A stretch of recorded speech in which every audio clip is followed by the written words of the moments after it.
আমরা জানি কোনো স্থানের বহু বছরের গড় আবহাওয়াই হলো জলবায়ু।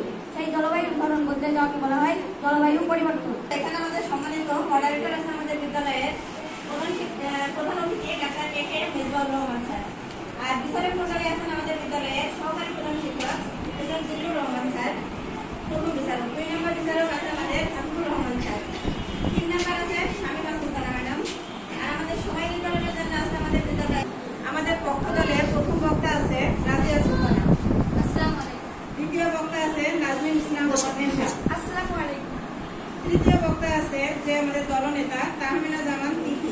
আসসালামু আলাইকুম। মাহবুবা বিনতে মতিউর। দ্বিতীয় বক্তা আছে শাহিদ আল শামদু।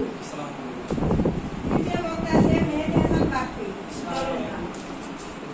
তাদের বক্তব্য শুনে আমরা বুঝতে পারছি আমার প্রতিপক্ষ দল হয়তো এখনো বিষয়টি বুঝতেই পারেনি। কারণ আমরা কখনোই বলছি না আন্তর্জাতিক উদ্যোগ লাগবে না, আমরা শুধু বলছি আন্তর্জাতিক উদ্যোগের পাশাপাশি স্থানীয় উদ্যোগও লাগবে। মাননীয় মডারেটর, সম্পন্নত উন্নয়নশীল রাষ্ট্রগুলো অর্থনীতি এতটা মৌলিক নয় যে রাষ্ট্রগুলো তাদের জনগণের মৌলিক চাহিদা। বিজয়ী দল আছে বিপক্ষ দল